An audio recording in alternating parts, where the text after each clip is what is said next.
மண்ணாளும் முதலிறைவா எந்நாளும் உனைப்பணிந்தோம். எடுத்தாளும் பணி சிறக்க முழுமுதலே உன்னைச் சரணடைந்தோம். வட அமெரிக்க மற்றும் உலக நகரத்தார் மருத்துவ சங்கமும் நகரத்தார் ஆரோக்கிய மன்றமும் உங்களை வரவேற்பதில் பெருமகிழ்ச்சி கொள்கிறது. உலகெங்கும் உள்ள அனைத்து நகரத்தார் பெருமக்கள் அனைவருக்கும் இனிய விநாயகர் சதுர்த்தி நல்வாழ்த்துக்கள். இந்த இனிய நல்நாளில் நமது சாய் அண்ட் சாட் முதல் நிகழ்ச்சியை பதிவு செய்வதில் எனக்கு இரட்டிப்பு மகிழ்ச்சி. நான் ராகவன் வெள்ளையப்பன், உலக நகரத்தார் ஆரோக்கிய மன்றத்தின் தலைமை ஒருங்கிணைப்பாளன். உலகெங்கிலும் உள்ள தன்னார்வமிக்க பல நல்ல உள்ளங்களின் உதவியோடு அனைத்து நகரத்தார் பெருமக்களுக்கும் ஆரோக்கியம் குறித்த நலக்குறிப்புகளையும் அறிவார்ந்த செய்திகளையும் உலக நகரத்தார் மருத்துவர்களிடமிருந்து கொண்டு வந்து சேர்ப்பதே எங்களது முக்கிய நோக்கம். அதன் ஒரு அங்கமே இந்த சாய் அண்ட் சாட் நிகழ்ச்சி. இன்றைய நிகழ்ச்சியில் சிறப்பு விருந்தினர்களாக நம்மோடு உரையாட இரு இதய மருத்துவ நிபுணர்கள் இணைந்திருக்கிறார்கள். வாருங்கள், அவர்களை வரவேற்போம். முதல் விருந்தினர் கண்டர்மாணிக்கத்தைச் சேர்ந்த டத்தோ திரு டாக்டர் ஆறுமுகம் அண்ணன் அவர்கள் மலேசியாவிலிருந்து இணைந்திருக்கிறார்கள். வணக்கம் ஆறுமுகம் அண்ணன். இரண்டாவது விருந்தினர் விராமதியைச் சேர்ந்த இதய சிகிச்சை நிபுணர் திரு ஸ்ரீனிவாசன், டாக்டர் ஸ்ரீனிவாசன் அண்ணன் அவர்கள் அட்லாண்டாவிலிருந்து இணைந்திருக்கிறார்கள். வணக்கம் டாக்டர் ஸ்ரீனிவாசன். இவர்களை பற்றிய ஒரு சிறு குறிப்பு. டாக்டர் ஆறுமுகம் அண்ணன் மலேசியாவில் மிக பிரபலமான ஒரு இதய சிகிச்சை மருத்துவர். அவர் ஒரு consultant physician and cardiologist in both health assessment and clinical and interventional cardiology. அவர் பல ப்ரொஃபஷனல் பாடிஸ்ல மெம்பரா இருக்கிறவர். He is a member of the Royal College of Physicians United Kingdom, fellow of the Royal College of Physicians London, fellow of Physician Glasgow, Royal College of Glasgow, American College of Cardiology, Academy of Medicine Malaysia, Asian Society of Cardiology and National Heart Association of Malaysia. And he is also active in all the professional bodies and நகரத்தார் சங்கத்திலையும் அவங்க வந்து ஆக்டிவா இருக்காங்க மலேசியால. வணக்கம் ஆறுமுகம் அண்ணன். Doctor Srinivasan அண்ணன் also cardiologist. அவங்க ஒரு private பிராக்டிஸ்ல இருக்காங்க அட்லாண்டால. ராமதியை சேர்ந்தவர்கள். அவர்கள் இந்தியாவில் பனாரஸ் யூனிவர்சிட்டியில் MBBS முடித்து பிறகு internal medicine residency University of மிச்சிகனில் முடித்து பிறகு கார்டியாலஜி ஃபெலோஷிப்பை வாஷிங்டன் யூனிவர்சிட்டி சென்ட் லூயிஸில் முடித்து இப்பொழுது அட்லாண்டாவில் கார்டியாலஜி துறையில் பணியாற்றி வருகிறார்கள். He is also board certified in cardiovascular diseases, nuclear cardiology and echocardiography. வணக்கம் டாக்டர் ஸ்ரீனிவாசன். இரண்டு மருத்துவ மேதைகளையும் நமது முதல் சாய் அண்ட் சாட் நிகழ்ச்சிக்கு வரவேற்பதில் மீண்டும் மகிழ்கிறேன். இந்த நிகழ்வில் இரத்த அழுத்தம் மற்றும் இதய நோய்கள் குறித்த நகரத்தார் ஆரோக்கிய மன்றத்து உறுப்பினர்கள் கேட்டிருக்கும் பல கேள்விகளுக்கு பதில் தெரிந்து கொள்ள போயிருக்கிறோம். அத்தோடு நம்ம எல்லாம் வாட்டிக் கொண்டிருக்கும் கொரோனாவை குறித்த கொரோனாவுக்கும் இதயத்துக்கும் உள்ள சம்பந்தத்தையும் இரண்டு மருத்துவர்களும் பகிர்ந்து கொள்ள இருக்கிறார்கள். நிறைய கேள்விகள் இருக்கிறது. வாருங்கள், நிகழ்ச்சிக்குள் செல்லலாம். முதல்ல டாக்டர் ஆறுமுக அண்ணன்ட்ட வரேன். அண்ணே வணக்கம் அண்ணே. உங்களை பத்தி ஒரு மார்னிங் உங்களை பத்தி ஒரு சின்ன ஒரு அறிமுகம் நீங்களே கொடுங்க அண்ணே. மலேசியால நீங்க ரொம்ப வருஷமா கார்டியாலஜி துறையில பணியாற்றிட்டு வரீங்க. மலேசியால ஆமா பிரைவேட் ஹாஸ்பிட்டல் பந்தாய் ஹாஸ்பிட்டல் இருந்து வேலை பார்த்துக்கிட்டு இருக்கேன் ரொம்ப வருஷமா. வணக்கம். உங்க சொந்த ஊர் வந்து கண்டர்மாணிக்கம் இல்லையா? ஆமா, கண்டர்மாணிக்கம். ஆனா சின்ன வயசுல இருந்து நான் மலேசியால படிக்க ஆரம்பிச்சதெல்லாம். ஓகே. நீங்க மருத்துவம் முடித்ததும் மலேசியாவில் தானே? மருத்துவம் படித்தது எல்லாமே மலேசியா? மருத்துவம் படித்தது மணிப்பால்ல பேசிக் டிகிரி. அதுக்கப்புறம் போஸ்ட் கிராஜுவேஷன் வந்து இங்கிலாந்துல பண்ணேன். ஓ, இங்கிலாந்துல. ஓகே, வெரி குட் அண்ணா. ஸோ முதல் கேள்வி ரத்த அழுத்தத்தை பத்தி. அதாவது ரத்த அழுத்தம்ங்கிறது வந்து இப்போ வந்து எல்லாருக்கும் ஒரு சின்ன குழந்தை கூட ரத்த அழுத்தம்னா என்னன்னு தெரிகிற மாதிரி நம்ம பேசிட்டு இருக்கோம். பட் ஆனால் அதை பத்தின உங்களுடைய ஒரு எளிதான ஒரு விளக்கம் ஒன்று ஆரம்பிச்சுட்டு அதுல இருந்து அப்படி இதயத்துக்கு போகும். இந்த high blood pressure, low blood pressure, இந்த ரத்த அழுத்தம், அதனுடைய தாக்கம் என்ன, உடம்புக்கு அது எப்படி கெடுதல் செய்கிறது, அதை பத்தி கொஞ்சம் சொல்லுங்க. Okay, blood pressure, high blood ப்ரெஷரை பத்தி பேசுறதுக்கு முன்பு ப்ரெஷர் என்ன இருக்கான்னு எல்லாரும் கேட்பாங்க. எல்லாருக்கும் ப்ரெஷர் இருக்கு. ஒரு நார்மல் ப்ரெஷர் இருக்கும். ஹார்ட் வந்து எல்லாருக்கும் தெரிஞ்ச மாதிரி ஒரு பம்ப். ஸோ அந்த பம்ப் பண்ணும்போது ஒரு ப்ரெஷர் இருக்கத்தான் செய்யும் ரத்த குழாய்கள்ல. அந்த ப்ரெஷர் வந்து சிஸ்டாலிக், டயஸ்டாலிக் ரெண்டு நம்பர் இருக்கும். ஸோ நார்மல் வந்து 120/80. ஒரு தவணையும் ஹார்ட் பம்ப் பண்ணும்போது 120க்கு போகும், அது ஹார்ட் ரிலாக்ஸ் பண்ணும்போது 80க்கு வரும். It is normal pressure. முதல் நார்மல் ப்ரெஷர்னா என்னன்னு தெரிஞ்சுக்கணும். அதுக்கு ஓகே, இதை விட கூடுனாக்கு தான் ஹை பிளட் ப்ரெஷர்னு சொல்றது. ஹை பிளட் ப்ரெஷர் வந்து போன வருஷம் ரொம்ப கன்ஃபியூஷனாக இருந்துச்சு. ஏன்னா அமெரிக்கன் ஹார்ட் அசோசியேஷன் வந்து 130/80 தான் நார்மல்னு சொல்லிட்டாங்க. அதுக்கு மேலே இருந்தாக்க மருந்து கொடுக்கணும்னு சொல்லிட்டாங்க. ஒரு உலகத்தில் ரொம்ப இடத்துல வந்து 140 மேலே போனால் தான் மருந்து கொடுக்குறது. ஸோ ஆனால் ப்ரெஷர் வந்து இருக்குன்னு எப்படி தெரியும்? ரொம்ப பேருக்கு ரொம்ப கூடினதுக்கு அப்புறம் தான் தெரியும், முதல்ல தெரியாது. அதனால இப்போ எல்லா கிளினிக் போகும்போது எல்லா இடத்துலையும் செக் பண்ணுவாங்க. செக் பண்ணாதான் தெரியும். எல்லாம் சொல்லுவாங்க எனக்கு தலை சுத்தலையே, எனக்கு ப்ரெஷர் இருக்காது அப்படின்னு. அது வந்து உண்மை இல்லை. ரொம்ப பேருக்கு வந்து ப்ரெஷர் கொஞ்சம் கொஞ்சமா ஏறிக்கிட்டே இருக்கா, அப்போ தலை சுத்தா ரொம்ப கூடினதுக்கு அப்புறம் தான் தலை சுத்து, இது தலைவலியெல்லாம் வரது. அதனால we can't depend on symptoms, we have to depend on the readings. ஆனால் இப்போ எங்கே போனாலும் மிஞ்சி வந்து மெர்க்யூரி மேனோமீட்டர் வச்சு செக் பண்ணுறது. இப்போ எலக்ட்ரானிக் டிவைசஸ் இருக்கிறதுனால எங்கே போனாலும் கிளினிக்கோ ஹாஸ்பிட்டலோ போனாக்க செக் பண்ணிடுவாங்க. அதனால we are picking up more and more people pressure. Okay. ஆனா நீங்க இப்ப சொன்னீங்களே, ஃபீல் பண்றது வந்து ஆக்சுவலா தலை சுத்தாமையே ப்ரெஷர் இருக்கவங்களும் இருக்காங்க, அதே மாதிரி தலை சுத்துற சிம்டம்ஸும் இருக்கு. ஸோ வேற ஏதாவது சிம்டம்ஸ் இருக்கானே இந்த ப்ரெஷர் இருக்குங்கிற தெரிஞ்சுக்கிறதுக்கு? அதாவது ஒரு ஏர்லியா கண்டுபிடிக்கிற மாதிரி, இல்ல ஏர்லியா தெரிஞ்சுக்கிற மாதிரி வேற என்ன சிம்டம்ஸ் இருக்கு? ஃபீலிங் ப்ரெஷர் இருக்குங்கிறத ஃபீல் வேற எப்படி பண்ண முடியும்? ஏர்லியா கண்டுபிடிக்கிறது best is routine examination. Okay okay okay. High blood pressure தான் ரொம்ப பெரிய ப்ராப்ளமா ஏன் டாக்டர்? ஹை பிளட் பிரஷர் ரொம்ப பெரிய ப்ராப்ளம். லோ பிளட் பிரஷர் ரொம்ப குறைவா தான் இருக்கு. ஹை பிளட் பிரஷர் எல்லாம் கேட்பாங்க எதுக்கு எனக்கு பிரஷர் வருதுன்னு. இது no definite reason. We call it idiopathic. Secondary hypertension இருக்கு, அது வந்து ரொம்ப very few people have this. அதனால ஹை பிளட் பிரஷர் தான் ரொம்ப ஜாஸ்தி. ஓகே.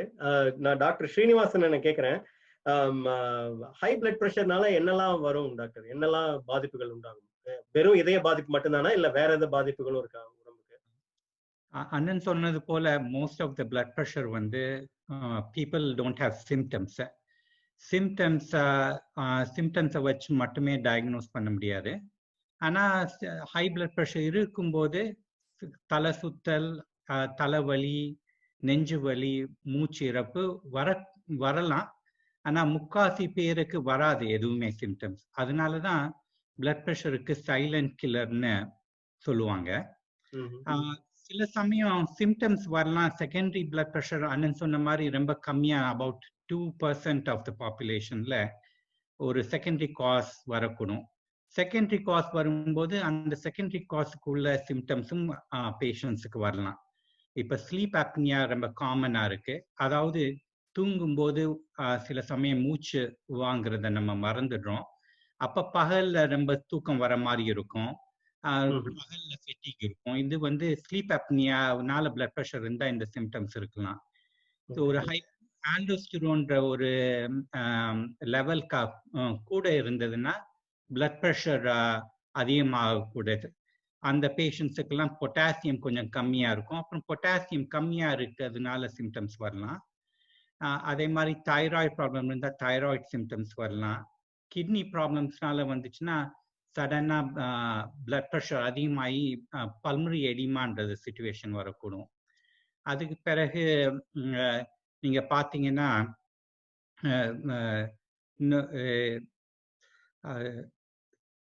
ஃபேயோக்ரோமோசைட்டமான்னு ஒரு வியாதி இருக்கு. அந்த வியாதியில சடனா பிளட் ப்ரெஷர் அதிகமாகும், சில சமயத்துல கம்மியா இருக்கும். அதனால நெஞ்சு படக்கலாம்.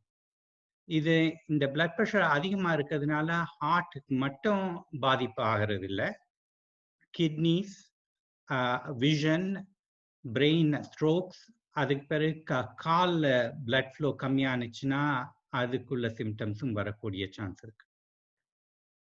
ஸோ பிளட் ப்ரெஷர்னால வெறும் ஹார்ட் மட்டும் ப்ராப்ளம் கிடையாது, அது எல்லாத்துக்குமே உடம்புக்கு ப்ராப்ளம் சொல்றீங்க.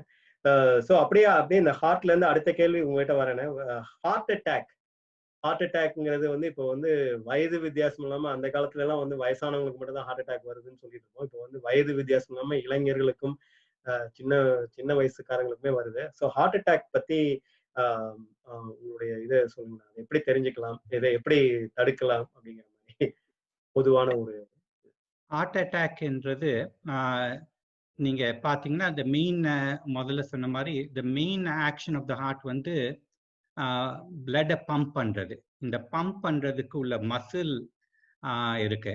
இந்த மசில் தான் main part of the heart. அதுக்கு சப்ளை பண்றது வந்து பிளட் வெசல்ஸ். நீங்க இந்த மாடல்ல பாத்தீங்கன்னா ஹார்ட்டுக்கு வெளியில பெரிய பிளட் வெசல்ஸ் இருக்கு. அந்த ரெட் கலர் இருக்கிறதுல வந்து is like pair arteries. They take the blood to the heart. அது பேரு கழிவு பிளட், ஆக்சிஜன் கம்மியா இருக்க பிளட் வந்து வெயின்ஸ் மூலமா திரும்பி ஹார்ட்டுக்கு போயிடுது. இந்த பிளட் வெசல் பிளாக் ஆச்சுன்னா ஃபார் சம் ரீசன் பிளாக்ஸ் ஆகி அது பிளாக் ஆனிச்சுன்னா ஆக்சிஜன் பிளட் மசிலுக்கு கம்மியா இருக்கும். இல்ல மசில்ல அதிக ஆக்சிஜன் தேவைப்பட்டதுன்னா எசென்ஷியலி இதுக்கு சப்ளை டிமாண்ட் மிஸ் மேட்ச்னு சொல்லுவாங்க. இந்த சப்ளை ஆஃப் ஆக்சிஜனுக்கும் டிமாண்டுக்கும் மிஸ் மேட்ச் ஆனிச்சுன்னா கொஞ்சம் ஹார்ட் மசில் இறக்குறதுக்கு வாய்ப்பு இருக்கு. இந்த ஹார்ட் மசில் இறந்து போச்சுன்னா அதுக்கு பேரு ஹார்ட் அட்டாக். முக்காவாசி பேருக்கு பிளாக்கேஜ்னால வரும். சில சமயம் ஹார்ட் மசிலுக்கு தேவையான பல காரணங்களால வரலன்னா அதுக்குள்ளேயும் ஹார்ட் அட்டாக் வரலாம். இந்த ஹார்ட் அட்டாக் வந்துச்சுன்னா யூஸ்வலி பேஷண்ட்ஸுக்கு வந்து செஸ்ட் பெயின், நெஞ்சு வலி, எலிஃபென்ட் உட்கார்ந்து இருக்கிற மாதிரி, இல்லை கையை செஸ்ட்ல பிடிச்சிக்குவாங்க, இல்லை ஒரு ரோப் மாதிரி யாரோ கட்டி போடுற மாதிரி, நெஞ்சில கட்டி போடுற மாதிரி ஒரு டைட்னஸ் ஃபீல் பண்ணலாம். இந்த வலி தாடை, கழுத்து, பேக், கைகளுக்கு போகலாம். அதோட அவங்களுக்கு மூச்சு திணறல், மூச்சு வாங்குறது வரக்கூடிய வாய்ப்பு இருக்கு. சில பேர் இந்த ஹார்ட் அட்டாக்னால உடனே இறப்பதுக்கு வாய்ப்பு. அவங்களுக்கு நிறைய மசில் போயிடுச்சுன்னா ஹார்ட் அதிகமா பம்ப் பண்ண முடியாது. இல்ல irregular ரிதம்ஸ் வந்துருச்சு, வென்ட்ரிகுலர் டாக்கிகார்டியா, வென்ட்ரிகுலர் ஃபிப்ரிலேஷன், அவங்க சடனா ஹார்ட் வேலை செய்வதை நிறுத்துறதுனால அவங்க சடனா இறக்க வாய்ப்பு இருக்கு. அதுக்கு இந்த மாதிரி சிம்டம்ஸ் வந்துடுச்சுன்னா, ஹார்ட் அட்டாக் மாதிரி சிம்டம்ஸ் இருந்ததுன்னா முதல்ல செய்ய வேண்டியது உடனே மருத்துவ ஹெல்ப்புக்கு அணுக வேண்டும். வீட்டில் ஆஸ்பிரின் இருந்தால் ஆஸ்பிரின் சாப்பிடலாம். பட் முக்கியமாக எவ்வளோ சீக்கிரம் ஹாஸ்பிட்டலுக்கு போக முடியுமோ அவ்வளோ சீக்கிரம் போகிறது நல்லது. Okay, I'd like to add a little bit on what he said. இன்னைக்கு வேற என்னமோ நம்மளுக்கு புரிஞ்சு காட்டியா, நம்மளுக்கு வலி வந்துச்சுனாக்க நெஞ்சில மிந்தி நம்மளுக்கு வலியே வந்ததில்லை. இப்ப திடீர்னு வலி வந்துச்சுனாக்க இந்த வலியா இருந்தாலும் நேர மருத்துவமனைக்கு போறது நல்லது. ரொம்ப பேர் என்ன பண்ணுவாங்கன்னா, சரி எனக்கு சாப்பிட்டது ஒத்துக்கல அப்படின்னு சொல்லிட்டு ஏதாச்சும் வெந்நீரை குடிச்சு பார்ப்பாங்க வலி போகுதான்னு. It's a bad thing. ராத்திரில திடீர்னு பலமான வலி வந்துச்சுனாக்க நேரடியாக மருத்துவமனைக்கு போறது நல்லது. நன்றி டாக்டர் ஆறுமுகம். அடுத்த கேள்வி உங்ககிட்ட தான் வரலான்னு இருந்தேன். அதாவது இந்த இது இப்ப ஹார்ட் பத்தின டாக்டர் ஸ்ரீனிவாசன் ஃபுல்லா சொன்னாங்க. இதயத்துல என்ன மாதிரி அடைப்புகள் வருது, அடைப்புனால என்னென்ன இது பாதிப்புகள் வருதுன்னு. இந்த stroke, brain attack R stroke, இதுவுமே வந்து பிளட் பிரஷர் சம்பந்தப்பட்டது தானே இல்லையா? பிளட் பிரஷர் அதிகமாகும் போது இந்த அதை பத்தின கொஞ்சம் ஒரு தெளிவு சொல்லுங்க. ஓகே, அதான் ஆங்கிலத்துல வந்து கார்டியோவாஸ்குலர் டிசீஸ்மாங்க. அப்படின்னாக்கா ஹார்ட் வேஸ்குலர்னாக்கா ஆர்ட்ரி. இந்த ஹார்ட்ல இருந்து பம்ப் பண்ணோன்னே எல்லாம் ரத்த குழாய் வழியாக தலையில இருந்து கால் வரைக்கும் போகும். ப்ரெஷர் எதுக்கு வருதுனாக்கா இந்த ரத்த குழாய் வந்து யங்கா இருக்கும்போது ரொம்ப ப்ளையபிளா இருக்கும், உறிஞ்சு குறையும். ஆனாக்க வயசானோன்னே திக்காயிரும். இந்த இது வந்து எங்கேயும் திக்காகலாம், ஹார்ட்லேயும் வரலாம், அப்படிதான் ஹார்ட் அட்டாக் வரும். பிரெயின்லேயும் ரத்த குழாய் நிறையா இருக்கு, ரத்தத்தை மூளையை கொண்டு போறாங்க. அந்த ரத்த குழாய் சுருங்கிருச்சுனாக்க, ரத்தம் போகலைனாக்க ஸ்ட்ரோக் வந்துடும். அது மாதிரி மற்ற இடங்க இப்போ கால்லையும் ரத்த குழாய் வந்து சுருங்கிடலாம். ஸோ வயசாக இது வந்து கொலஸ்ட்ரால்னாலேயும் வயசுனாலேயும் இந்த சுருங்குறதுக்கு வாய்ப்பு இருக்கு. ஓகே. ஸோ ஸ்ட்ரோக்கும் ஹார்ட் அட்டாக்கும் ஒரே மாதிரி தான். அது வந்து பிரெயின் அட்டாக்னு சொல்றாங்க சில பேர். இப்போ இந்த ரத்தம் திடீர்னு போகாம நின்றுச்சுனாக்கா ஸ்ட்ரோக் வந்துடும். ஓகே. ஸோ ரெண்டுமே வந்து ரொம்ப ஃபேட்டலான ஒரு இதுக்கு முடிவுக்கு கொடுக்கக்கூடிய ஒரு ரெண்டுமே ஒரு சடனா அதாவது உடனே மருத்துவ உதவி கிடைக்கலன்னா ரொம்ப பயப்பட வேண்டிய ஒரு விஷயம் தான். இதுக்கு வந்து இது பெஸ்ட் ஏதாவது ப்ரிவென்ஷன் ட்ரீட்மெண்ட் அந்த மாதிரி இப்ப நீங்க ஏதாவது சொல்ல, அதாவது சின்ன வயசுல இருந்தே கடைபிடிக்க வேண்டிய ஏதாவது அந்த மாதிரி அறிவுரைகள் இருக்கா டாக்டர்? அதாவது இப்போ அது எல்லாருக்கும் தெரிஞ்ச ஒண்ணு வந்து நான் மாடர்ன் டே டிசீஸ் வந்து 4 இது இருக்கு. ஒண்ணு சாப்பாடு, டயட் அண்ட் ஒபிசிட்டி பர்மனா இருக்குது. மலேசியாவில் வந்து அன்னைக்கு வந்து ஒரு இது அனௌன்ஸ் பண்ணீங்க, 47 people obese classified as obese in Malaysia. அது மாதிரி பாத்துங்க, அமெரிக்கால நிறைய பேர் பெரிய பெரிய ஆளா இருக்கு. So obesity and diet 2. Number 3 sedentary life and smoking. These are the 4 main thing. sedentary lifeனாக்க நம்ம எக்ஸசைஸ் பண்றதில்ல, நடக்கிறதே இல்லை, அலுவலகத்துக்கு போறான், ஒரு கார்ல வந்து வீட்டுக்கு வரான், வீட்டில் வந்து உட்காந்து டிவி பார்க்குறான், போறான். So exercise and smoking. இந்த ஊரில் வந்து the young people whom we see with heart attacks are usually smokers. So smoking வந்து is exciting but is dangerous. So these are things we have to think. So smoking and நிப்பாட்டிடுறோன்னு, exercise, take up exercise, and diet and lose weight. These are 4 things you must do. Okay. அது சம்பந்தமாவே இன்னொரு கேள்வி நான் கேட்கிறேன். இந்த ஊர்ல எல்லாம் வந்துட்டு இப்ப இந்த மாஸ்டர் செக்அப் அப்படின்னு சொல்லிட்டு அது ஒரு 2 விதமான தாட்ஸ் இருக்கு அதை பொறுத்து. அதை பத்தி அதாவது மாஸ்டர் செக்அப் வந்து சும்மா வந்து பிசினஸ்க்காக பண்றாங்க அப்படின்னு ஒண்ணு, இன்னொன்னு வந்து அது நிஜமாவே ரொம்ப யூஸ்ஃபுல்லா இருக்கு அப்படின்னு சொல்லி அது ஒரு இது இருக்கு. அதை பத்தின உங்க கருத்து என்ன? மாஸ்டர் செக்அப் வந்து உபயோகமானதா, அது அவசியம் எல்லாரும் பண்ணிக்கணுமா? Okay, now let us be philosophical. Like everything in life, it has got a good part and a bad part.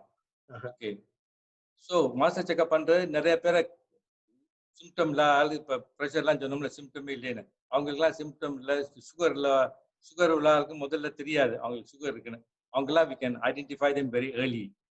அதே மாதிரி இப்போ ஸ்ட்ரெஸ் டெஸ்ட் பண்றாங்க, it's a very simple test.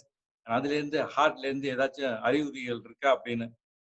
So what we suggest is, உங்களுக்கு ஃபேமிலியில் எப்படி இருக்கு, ஃபேமிலியில் இதாக இருந்தாக்கா doing a checkup is a good thing to two.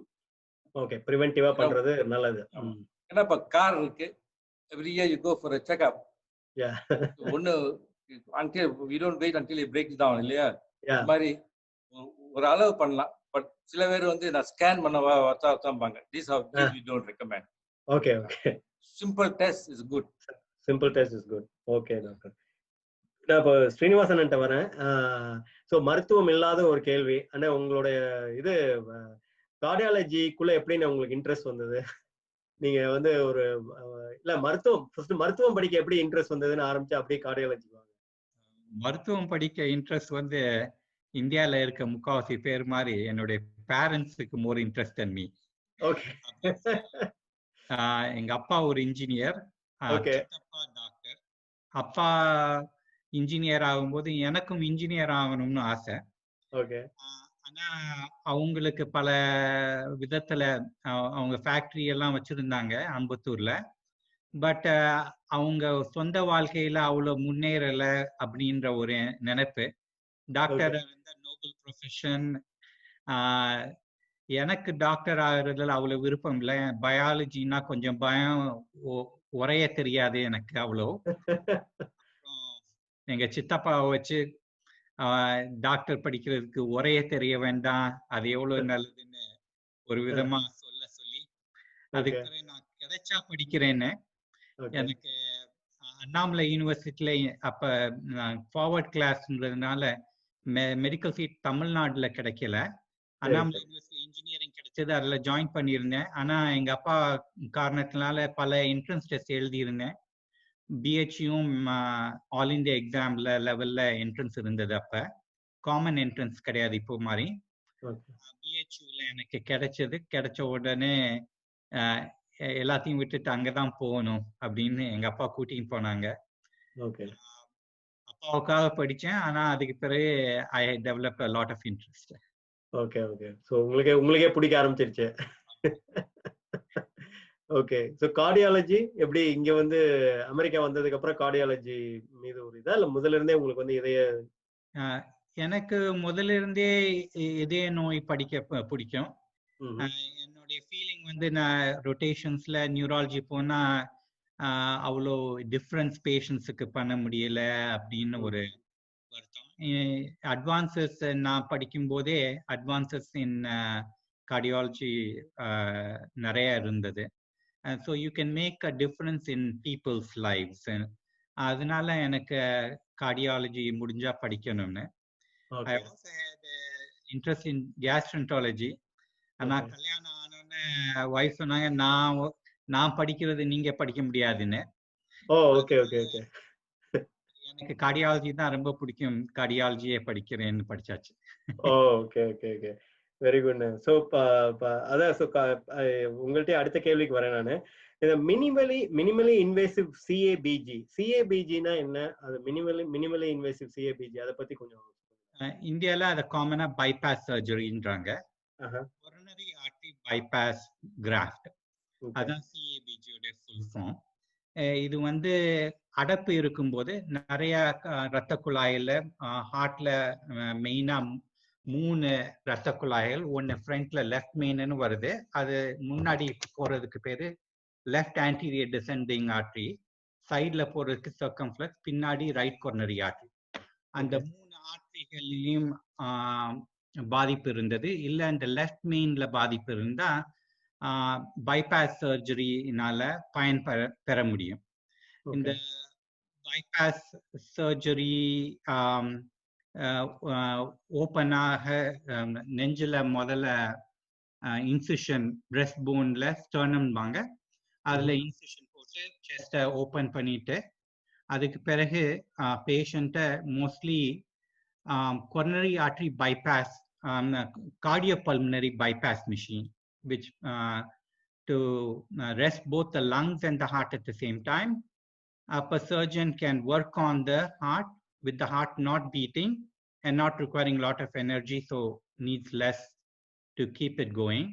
And the sametla the cardiopulmonary bypass machine supports the patient. இதுக்கு தான் காமன் பைபாஸ் சர்ஜரி. மினிமலி இன்வேசிவ்ல இந்த 2 ஆஸ்பெக்ட்ஸ், ஒன் ஆஃப் த ப்ரொசீஜர்ஸ்க்கு பேரு மிட் கேப் பைபாஸ் என்று. இதுல இந்த ஸ்டர்னத்தை ஓப்பன் பண்ண மாட்டாங்க. they will put small incisions in the thorax, in the chestல. அந்த incision மூலமா they are able to put bypass graft while the heart is beating. So it excludes the use of cardiopulmonary bypass machine. அதனால அந்த bypass machine use பண்ற complications we are able to avoid. ரெண்டாவது app gap bypass, அதுவும் minimally invasive. இதுல வந்து the sternum is opened up like normal bypass surgery. Ana the surgery is done on a beating heart without cardiopulmonary bypass machine. Apron there are a few surgeons who can do bypass using robotic. So adu வந்து approved method ipo robotics use பண்ணி பண்றது bypass. There are only very few surgeons who can do it. Okay. The main thing is training and ability to do. A lot of cardiac surgeries are done under robot, but they involve valves are bigger, adanala it's easy to access. Ana in the smaller blood vessels in the front of the heart, adala it's a little bit more intricate. Adala if you are well trained you can do robotic surgery. Okay. So in the minimally invasive க்கு வந்து patients வந்து qualify ஆயிருக்கணும் இல்லையா? I மீன் அதாவது எல்லாருக்கும் அது பொருந்தாது இல்லையா? அந்த இது பண்ண முடியாது. அது உண்மைதான். மினிமலி இன்வேசிவ்ல இந்த மிட் கேப்ல you can do 2 bypass grafts. Accessing both the front and back of the heart through 2 or 3 holes is difficult. Rendaவது, if you have had a previous bypass surgery and the scar and everything else will prevent visualization easily. You can't do minimally. Okay. நான் ஆறுமுகன்ட்ட வரேன். அடுத்த கேள்வி, அதாவது நம்ம ஊர்ல வந்து பொதுவா சொல்லுவாங்க இந்த மாதிரி, இல்ல அவருக்கு சர்ஜரி பண்ணல, நாங்க வந்து மருந்து மாத்திரையே போதும்னு சொல்லிட்டாங்க அப்படின்னு. சில பேர் வந்து சர்ஜரி பண்றேன்னு இதை பத்தின கொஞ்சம் வித்தியாசம் என்ன டாக்டர்? எப்படி நீங்க வந்து அது வந்து எந்த மாதிரி கேண்டிடேட்ஸ் வந்து மருந்து மாத்திரையிலே சரி பண்ணக்கூடிய இது இருக்கா, இல்ல அது வந்து முடியாதனால மருந்து சர்ஜரி தாங்க முடியாது அப்படிங்கறனால மருந்து மாத்திரையா? அது அதனுடைய இதை பத்தி கொஞ்சம் விளக்க முடியுமா? ஓகே, அங்க டாக்டர் ஸ்ரீனி சொன்ன மாதிரி 3 ரத்த குழாய் இருக்கு ஹார்ட் மேல. சரி, எல்லாம் what you must understand is heart is pumping blood. ஆனால் பிளட் வந்து டைரக்டா எடுத்துக்க முடியாது. It has to go into the specialized arteries to go into the heart. So if any of the artery is blocked, then something must be done to remedy that. Yeah. So இது வந்து bypass பண்ணணுமா, மருந்து சாப்பிடலாமா, இல்ல stent பண்ணலாமா அப்படின்னாக்க depends the severity of the disease.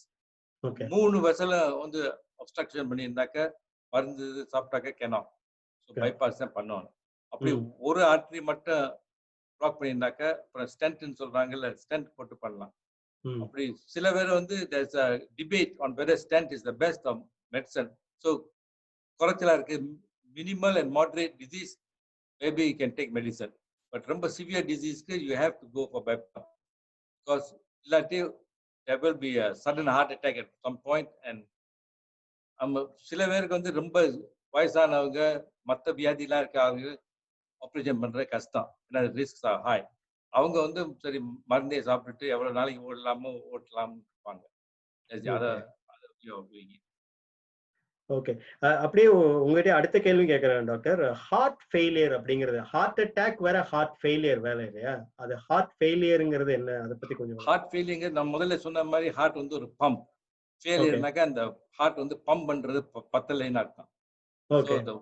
the blood வந்து தங்கி போகுது.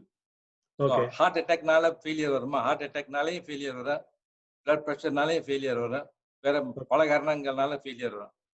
Heart failure is not only due to heart attack. Heart attack is one of the causes of failure. Failure means the heart is not pumping strong enough. So normally ஒரு 60-70% pump பண்ணாக்க, the heart failure நாக்க 30% ஒரு 25% தான் pump பண்ணும். So the blood முன்னாடி போற ரத்தம் வந்து போகாம பின்தங்கி போகும். பின்தங்கி போறதுனால லங்ஸ்ல வந்து தண்ணி நின்னும். ஏன்னா heart 50% of blood is water. So some of the water will come out into the lungs. Okay. மூச்சு திணறல் வரும், கால் வீங்கும், everywhere. ஓகே, சோ நீங்க சொல்ற மாதிரி ஹார்ட் ஃபெயிலியருக்கு வந்து ஹார்ட் அட்டாக் மட்டும் காரணம் இல்ல, மற்ற காரணங்களாலே வரதுக்கு ஹார்ட் ஃபெயிலியர் வரதுக்கு வாய்ப்பு இருக்கிறது. பிளட் பிரஷர் இதனால. ஓகே, ஸ்ரீனிவாசன், டாக்டர் ஸ்ரீனிவாசன் வரேன் நானு. சில பேருக்கு வந்து இந்த டாக்டர் சொன்ன மாதிரி தண்ணி கட்டுறது, இந்த இது லங்ஸ்ல தண்ணி கட்டுறது வந்து அது வந்து கால்ல வந்து வீக்கம் மாதிரி காமிக்கும். ஸோ அது லங்ஸ்ல தண்ணி கட்டுறதுதான் காரணமா கால் வீக்கத்துக்கு? கால் வீக்கம் எப்போதும் பாடியில அதிக ஃப்ளூயிட் இருந்ததுன்னா அந்த ஃப்ளூயிட் ஈஸியா பார்க்கக்கூடிய இடம் வந்து கால்கள். யூஸ்வலா most people are walking going about, கால் தான் இருக்கிறதுலே டிபெண்டன்ட் ஆன part. Gravity has an effect. அதனால because of gravitational effect it's easily visible in the legs. இப்போ முக்காசி பேஷண்ட் பெட்லே படுத்திருந்தா முதுகுல வர வாய்ப்பு இருக்கு. இந்த வீக்கத்துக்கு காரணம் usually 3 organs. One of the 3 organs, heart, liver or kidneys. இந்த 3ல ஏதாச்சும் ஒரு ஆர்கன் சரியா வேலை செய்யலைன்னா we build up water and that build up will show up in the legs. It's not much of a problem. And the same build up leads to build up in the lungs. Then it's a problem because உங்களுக்கு மூச்சு திணறல். இந்த main thing வந்து நம்ம understand பண்ண வேண்டியது, இந்த water follow salt. உப்பு எந்த இடத்துல இருக்கோ அந்த இடத்துல அதிக தண்ணி மூவ்மெண்ட்டுக்கு பாடி ஹேண்டில் பண்றது, உப்பை மூவ் பண்ணி அதனால தண்ணி மூவ் ஆகும் அக்ராஸ் கம்பார்ட்மெண்ட்ஸ். அதனால உப்பை கம்மி பண்றதுதான். கால்ல வீக்கம் இருந்ததுன்னா முதல்ல important thing that people can do வந்து உப்பை கம்மி பண்ணி சாப்பிடுறது. உப்பு இல்லாம சமையல் செய்யறது, உப்பு உள்ள பண்டங்கள் வாங்காம, உப்பு அதிகமா இருக்க already packaged items we have to avoid. Potato chips, pretzels, pickles, crackers, lunch meats, இந்த மாதிரி already pre-salted வரத எல்லாத்தையும் அவாய்ட் பண்ணணும். ஓகே ஓகே, டாக்டர் ஆறுமுகன்ட்ட வரேன். அப்போ இர்ரெகுலர் ஹார்ட் பீட் பத்தி நீங்க முதல்ல கொஞ்சம் கோடிட்டு காமிச்சீங்க. அதை பத்தி கொஞ்சம் இன்னும் கொஞ்சம் விளக்கமா சொல்ல முடியுமா doctor? Irregular heart beat. Okay, இது ஹார்ட் பீட் வந்து ஒரு ஒரு நிமிடத்துக்கு approximately 70 times அடிக்கும். Yeah. Okay, the pulse 70 to range. சில பேருக்கு வந்து ஹார்ட் பீட் வந்து திடீர்னு வேகமா போகும், திடீர்னு ஸ்லோவா போகும். Okay, so there is a variation, fast heartbeat and slow heartbeat. Fast heartbeatக்கு palpitation சொல்றது, slow heartbeatக்கு bradycardia. Fast heartbeat எதுக்கு வராதுனாக்க இதய நோய் இருந்தாலும் வரலாம், இல்லை ஹார்ட் பீட் மட்டும். இதுல வந்து ஒரு எலக்ட்ரிக்கல் சிஸ்டம் இருக்கு ஹார்ட்ல, அந்த எலக்ட்ரிக்கல் சிஸ்டத்துல ஏதாச்சும் ராங்கா போச்சுனாக்க the heart is going go faster. So that is the cause of fast heartbeat. கொஞ்சம் கொஞ்சம் போகலாம். இப்ப நம்ம ஓடுனாக்க ஹார்ட் பீட் கொஞ்சம் ஃபாஸ்டா போகும், 100 வரைக்கும். That is normal, that's called physiological. Okay. சில பேருக்கு பிரெக்னென்ட்டா இருந்தாக்க ஹார்ட் பீட் கொஞ்சம் கூட போகும், that's also normal. ஓகே, இது வந்து சும்மா இருக்கும்போது, சும்மா உட்கார்ந்துகிட்டு இருக்கும்போது ஹார்ட் பீட் வேகமா போனாக்க then that is not normal. Okay okay okay okay. Doctor Srinivasan கிட்ட கேட்குறேன், ஹார்ட் டிரான்ஸ்பிளான்ட் சர்ஜரி அது இப்போ எந்த அளவுக்கு காமனா இருக்கு டாக்டர்? இங்க அமெரிக்கால மட்டும்தான் அது காமனா இருக்கா, இல்ல உலகெங்கிலும் அது வந்து இப்போ வந்து எல்லாருக்கும் எளிதாக கிடைக்கக்கூடிய ஒரு வைத்தியமாக அது இருக்கிறதா? அதை பத்தி உங்க விளக்கம். ஹார்ட் டிரான்ஸ்பிளான்ட் எந்த இடத்துலயும் அவ்வளவு காமன் கிடையாது. நீங்க பாத்தீங்கன்னா யூஎஸ்ல ஒரு வருஷத்துக்கு about 2000 ஹார்ட் டிரான்ஸ்பிளான்ட்ஸ் நடக்குது.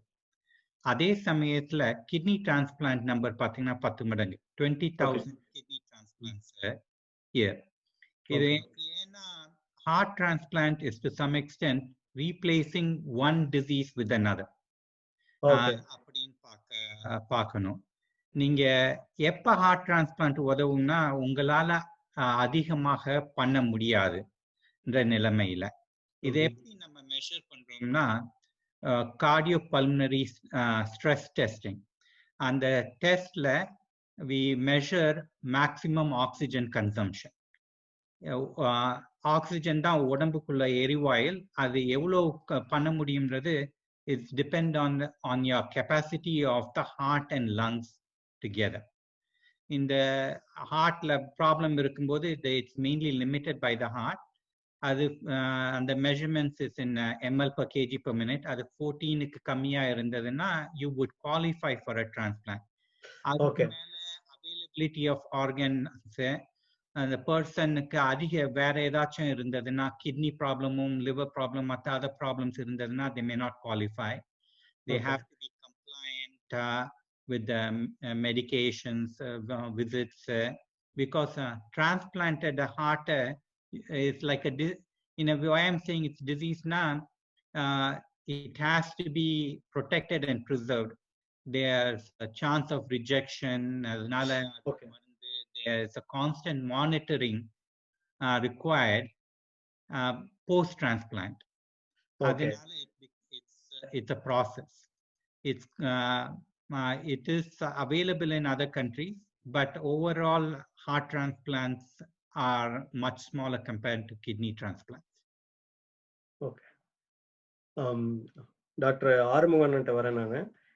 டாக்டர் உங்க இதை பத்தி கொஞ்சம் சொல்லுங்க டாக்டர். நீங்க எப்படி மருத்துவம் படிக்க உங்களுக்கு ஆர்வம், மணிப்பால் எப்படி போய் சேர்ந்தீங்க, உங்களுடைய இதை பத்தி கொஞ்சம் சொல்லுங்க.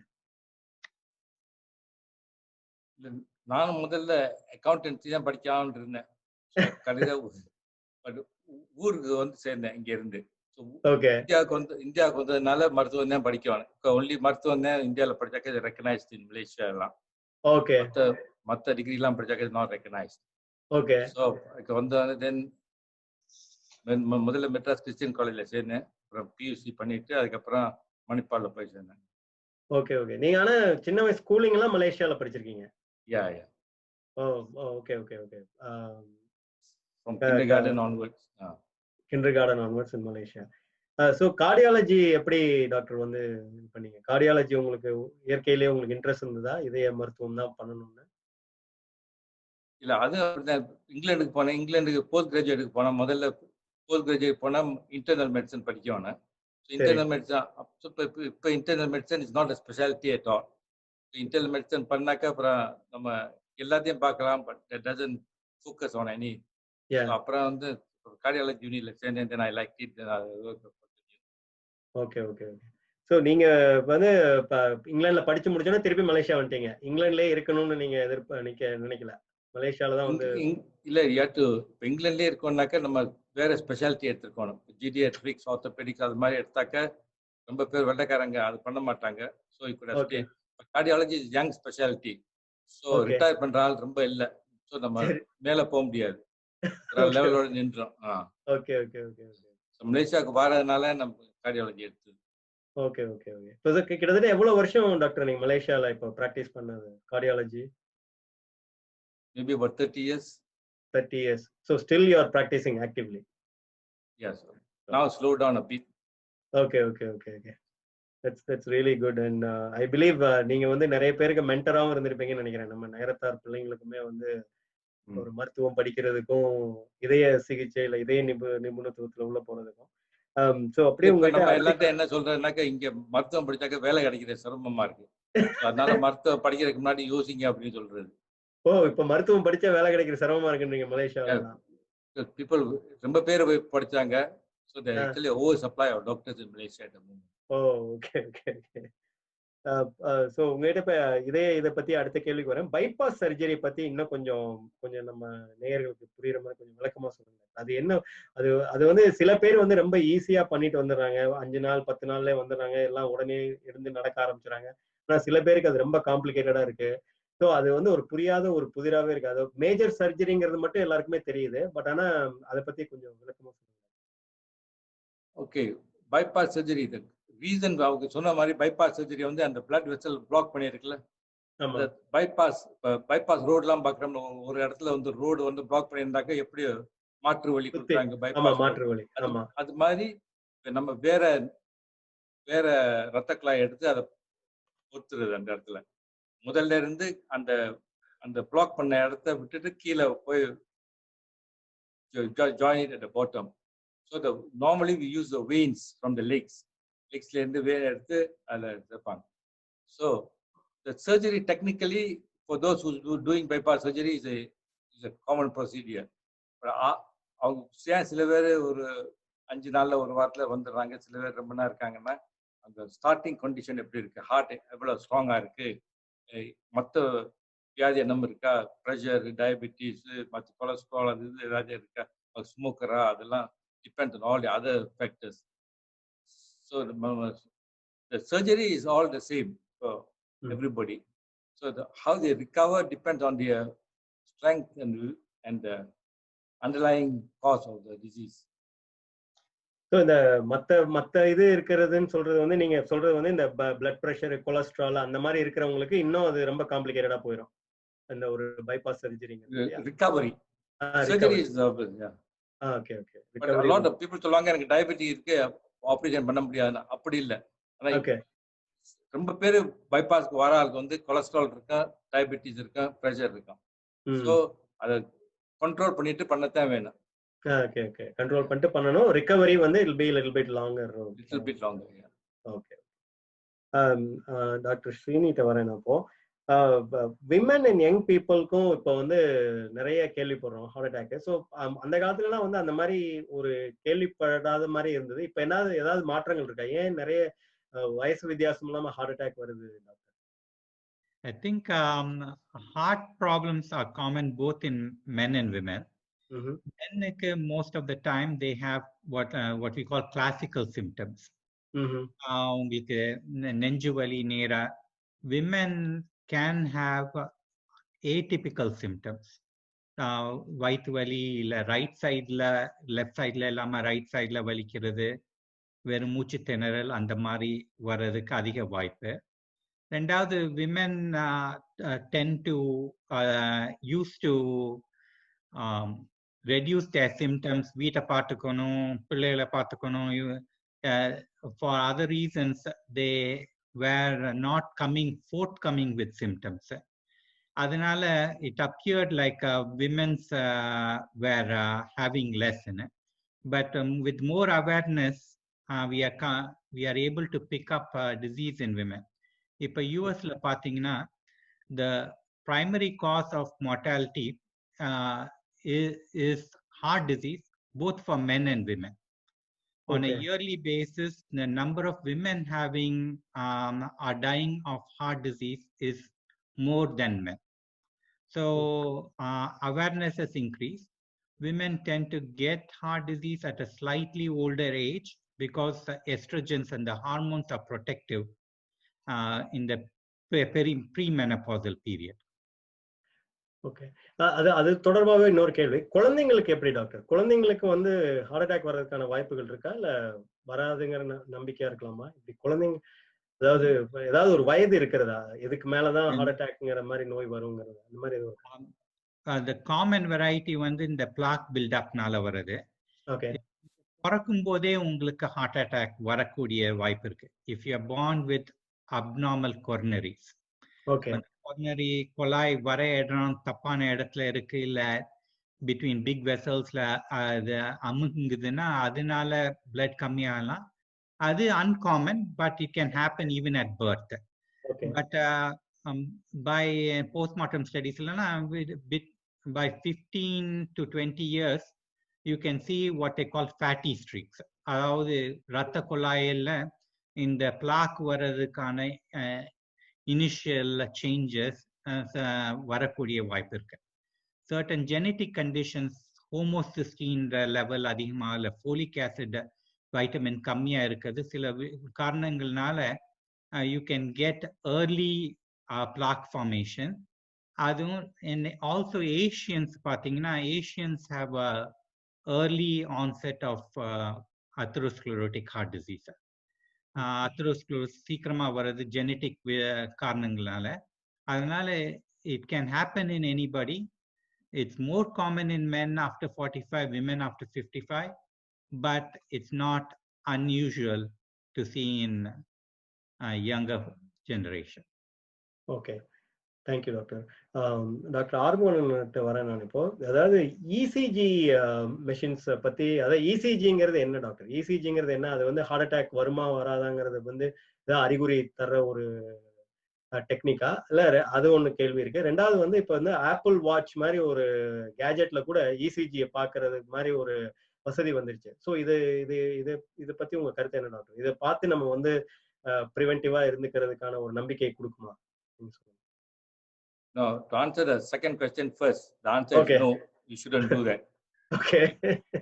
எங்களுக்கே when somebody comes to the emergency room, உள்ளின்னு வந்தாக்க நாங்க ரொம்ப டெஸ்ட் பண்ணுவோம். நாங்க இசிஜி பண்ணுவோம், பிளட் டெஸ்ட் எல்லாம் பண்ணுவோம். இதெல்லாம் பண்ணிவிட்டு இவ்வளவு அனுபவம் இருந்துட்டு சில நேரத்துல சொல்ல முடியல ஹார்ட் அட்டாக் இருக்கா இல்லையான்னு. ஒரு வாட்ச்னால சொல்ல முடியுமா? சொல்ல முடியாது. சரி. Just to explain what ECG is. ECG நான் முதல்ல சொன்ன மாதிரி ஹார்ட்ல வந்து ஒரு எலக்ட்ரிசிட்டி இருக்கு. Okay. Very tiny amount of electricity which makes the heart keep going. Okay. Pacemaker ஒன்று இருக்கு. அப்புறம் it passes the electricity down the heart and the heart pumps. So the ECG records this. Okay.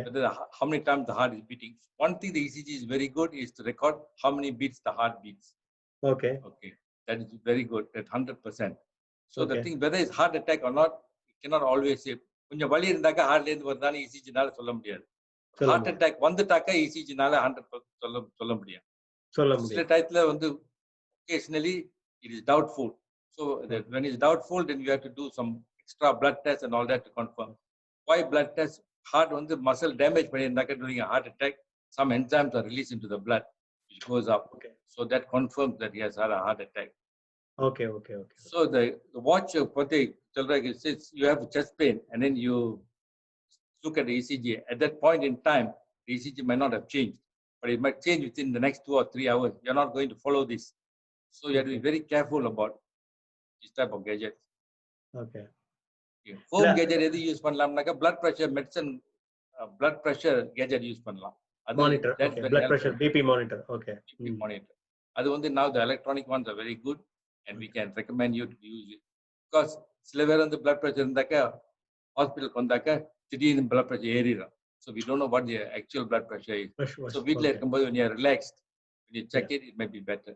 That type of machines are okay, but ECG on the watch I wouldn't recommend. Okay.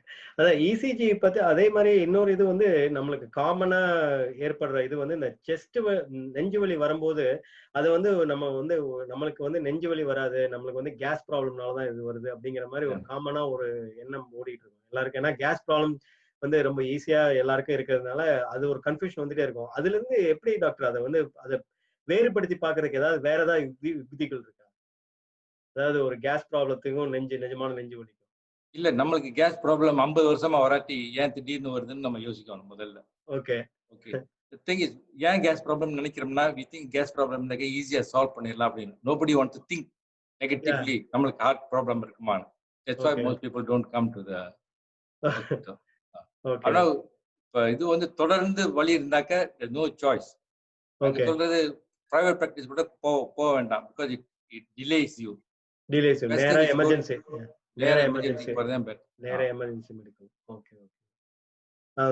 Doctor ஸ்ரீனித வரேன் நான். இப்போ doctor Srini stent அப்படின்னு சொல்லி முன்னாடி doctor சொன்னாங்க இல்லையா? So ஸ்டென்ட்ங்கிறது அதுவும் ஒரு வகையான ட்ரீட்மெண்ட்டா இல்லை அது வந்து ஒரு டெம்பரரி ஃபிக்ஸ் மாதிரியா? அதை பத்தின ஒரு விளக்கம். பிளாக்கேஜஸ் முன்னாடி சொன்ன மாதிரி நிறைய பிளாக்கேஜஸ் இருந்தா பைபாஸ் சர்ஜரி உதவி பண்ணும்.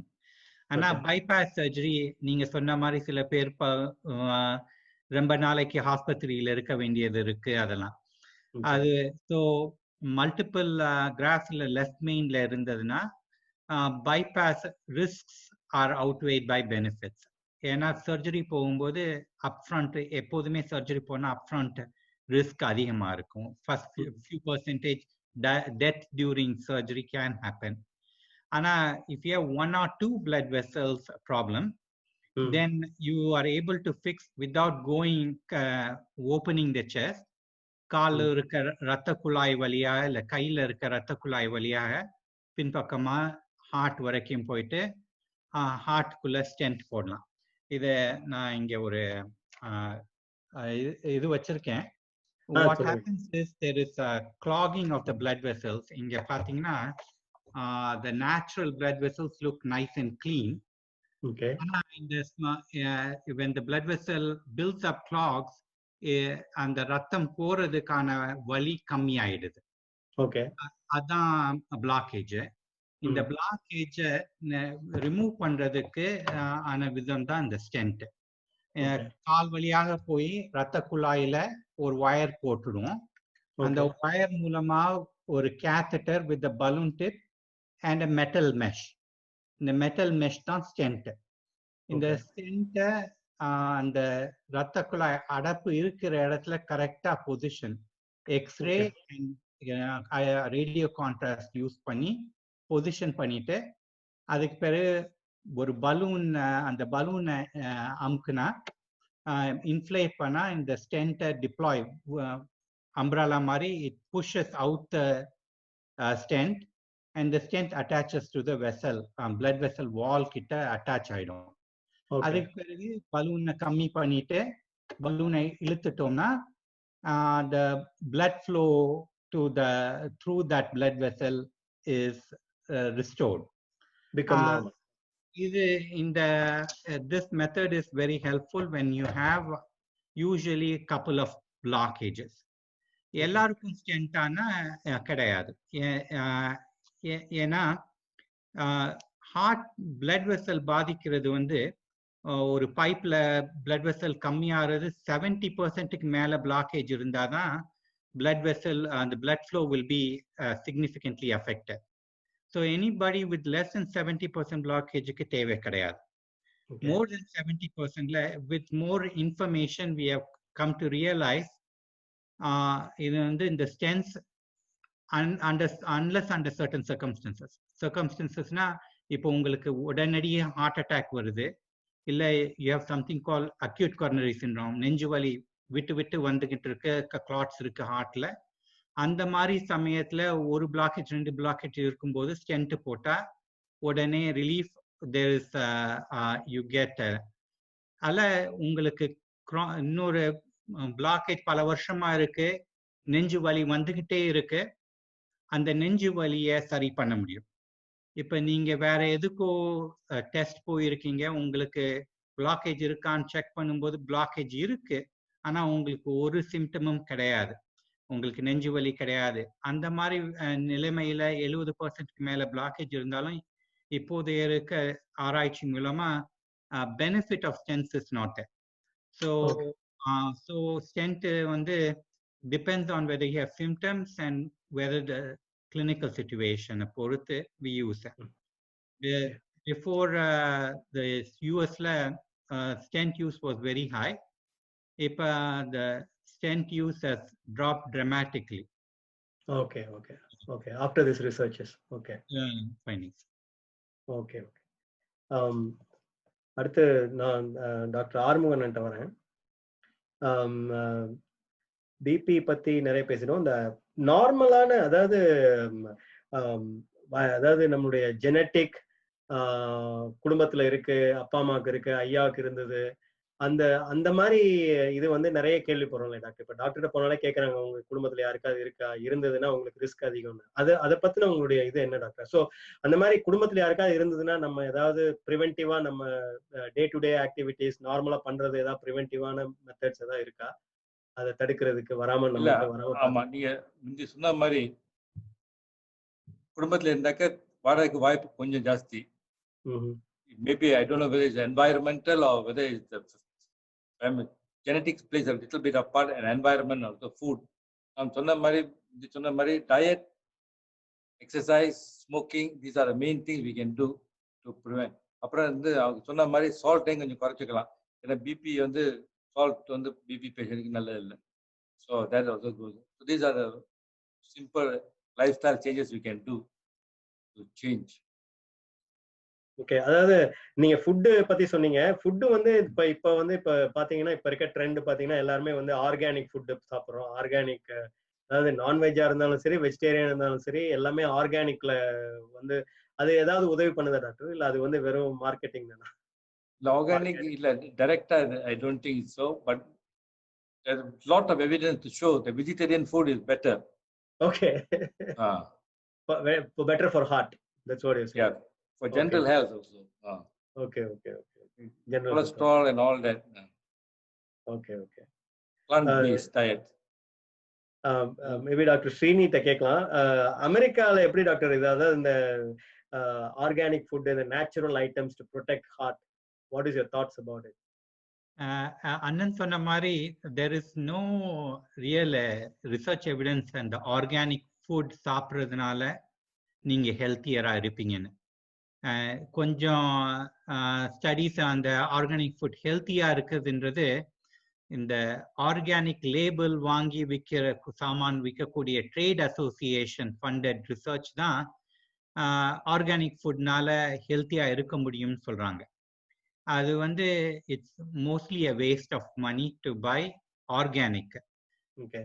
You can buy organic. நீங்க வந்து if you are environmentally conscious, you want to help with the environment, they use more organic fertilizers and stuff. So the about 30% less of pesticides are noted in organic food. அதை தவிர the actual health effects எதுவும் கிடையாது. அண்ணன் சொன்ன மாதிரி fruits and vegetables சாப்பாட்டில் அதிகம் சேர்த்துக்கிறது, they increase the fiber, reduce the cholesterol, reduce blood pressure. Overall healthy to eat more fruits and vegetables. They don't need to be organic. Same with meat. You want white meat, you don't want red meat. It doesn't matter whether it's organic or not. Okay. Doctor ஆறுமுகம்கிட்ட வரேன் நான். Aspirin சாப்பிட்டா வந்து ஹார்ட்டுக்கு வந்து protection இருக்கு, aspirin சாப்பிட்றது நல்லது அப்படிங்கிற மாதிரி, அதாவது டாக்டர்கிட்ட கேட்காமயே ஒரு குறிப்பிட்ட வயசுக்கு மேல அவங்களாவே ஆஸ்பிரின் சாப்பிட்ற பழக்கம்லாம் வந்துருச்சு இப்போ. அதை பத்தின உங்க கருத்து என்ன டாக்டர்? அது நிஜமாவே ஹெல்ப் பண்ணுதா, நல்லதா? அது ரெண்டு கருத்து இருக்கு. ஆஸ்பிரின் ஹெல்ப் பண்ணா, yes, all heart attack patients we give aspirin, no doubt about it. இது இருதய நோய் வந்துட்டாக்க ஆஸ்பிரின், ஏன் ஆஸ்பிரின் கொடுக்குறோம்னாக்க ரத்தத்தை வந்து மேக்ஸ் பிளேட்லெட்னு ஒரு இது இருக்கு பிளட்ல, so reduce the stickiness of the platelet. Platelet வந்து ஸ்டிக்கினஸ் லெஸ்ஸாக இருந்தாக்க the chances of it getting blocked into the arteries is less. அதனால ஆஸ்பிரின் கொடுக்கும். அப்படி நெஞ்சு வலி வந்தாக்க உடனே first thing we give aspirin. எல்லாம் ஜனங்க ஆஸ்பிரின் சாப்பிட்டாக்க எப்படி இதுன்னு எல்லாரும் சாப்பிட்றது இதை கொடுக்குறாங்க ஹாஸ்பிட்டல்ல. Aspirin has been shown to actually save 30% of people during heart attack those days. Aspirin first major breakthrough in cardiology வந்த மாதிரி. அதுக்கப்புறம் தான் மற்ற மருந்தெல்லாம் வந்திருக்கு. நம்மளா சாப்பிடலாம்னா சில பேர் வந்து அப்பா அம்மாவுக்கு இருக்கு எல்லாரும் ஹார்ட் அட்டாக் வந்துச்சு, நம்மளையா ஹாஸ்பிட்டலில் போய் பணம் செலவு பண்ண நம்மளே எடுத்துக்கிறேன்னா இது ஓகே. பட் மருந்து இல்லை, எல்லா மருந்துக்கும் ஒரு பக்கவாதம் இருக்கு. So it problem taking aspirin. சில பேருக்கு ஆஸ்பிரின் வந்து ரொம்ப நாளைக்கு சாப்பிட்ட ஒரு 10-15 வருஷம் சாப்பிட்டோம்னாக்க கேஸ்ட்ரிக் அல்சர் அது மாதிரி வர வாய்ப்பு இருக்கு, ரத்தம் கசியும். So you can bleed. So that is the downside of taking aspirin. Otherwise, it's good for the heart generally. Oh, generally good for the heart. So இந்த ஆஸ்பிரின் நம்மளா சாப்பிட்ற மாதிரி பிளட் ப்ரெஷருக்கும் வந்து கார்லிக் வந்து ஒரு சிறந்த மருந்து, உணவே மருந்துங்கிற மாதிரி கார்லிக் சாப்பிடுறது ரொம்ப நல்லது அப்படிங்கிறது ஒரு நம்பிக்கை இருக்கு. அது உண்மையா doctor? Garlic blood pressure garlic ஹார்ட்டுக்கு நல்லதுன்னு some studies show there's positive effect of garlic. So garlic is good. அது வந்து சைடு எஃபெக்ட்ஸ் ஒன்றும் கிடையாது. பட் அது ப்ரெஷரை குறைச்சிருமாங்கிறது வந்து டவுட்ஃபுல். ரொம்ப மைனரா இருந்தாக்க மேபி, பட் ப்ரெஷர் கொஞ்சம் ஹையா இருந்தாக்க அதை மட்டும் நம்ப முடியாது. மருந்து சாப்பிட்டு garlic-ஐயும் சேர்த்துக்கலாம். Okay okay okay. ஸோ அதாவது ஹார்ட்டுக்கும் பிளட் ப்ரெஷருக்கும் வந்து மெடிகேஷன்ஸ் வந்து ரெகுலரா எடுத்துக்கிறதுங்கிறது வந்து ஒரு இது எல்லாருமே ப்ரிஸ்கிரைப் பண்றாங்க டாக்டர்ஸ். பிளட் ப்ரெஷர் இருந்தா டெய்லி மாத்திரை சாப்பிட்றதுங்கிறது வந்து ஒரு பழக்கமா இருக்கு, சாப்பாடு மாதிரி டெய்லி மாத்திரை சாப்பிட்றது. அதை பத்தின உங்க இது டாக்டர்? அது வந்து தவறாம கண்டிப்பா எடுக்கணும் இல்லையா? அதாவது there is no other go, right? No other choice. Yeah. If you want to stop, if you really want to stop, then if you stop, you have to monitor yourself very frequently. நான் திடீர்னு stop பண்ணோன்னே ஏறிடும். advise you not to stop. But சில பேர் வந்து நான் 10 வருஷம் சாப்பிட்டேன், மருந்து வேலை பார்க்கல அப்படின்னு நினைப்பாங்க, நிறுத்தணும்னு நினைப்பாங்க. Consult a doctor. இல்லாட்டி நீங்களா நிறுத்தினாக்க make sure you keep on checking the blood pressure. ஏன்னா வாரம் வந்து ஓகேயா இருக்கலாம், திடீர்னு ஏறிடும். So don't take that risk. Okay okay. Doctor ஸ்ரீனிட்ட வரேன் நான். இப்போ ஸ்டென்ட் பத்தி பேசணும், பைபாஸ் பத்தி பேசணும். அடுத்து இந்த பேஸ் மேக்கர் அப்படிங்கிறது என்ன doctor? Pacemaker, what is it's helping with the heart? Okay, அண்ணன் சொன்ன மாதிரி there is a plumbing system in the heart. அதுதான் heart attack, இந்த blockage pipes block ஆனா. அதே மாதிரி there is an electrical system inside the heart, and the electrical system வந்து keeps the heart rhythm.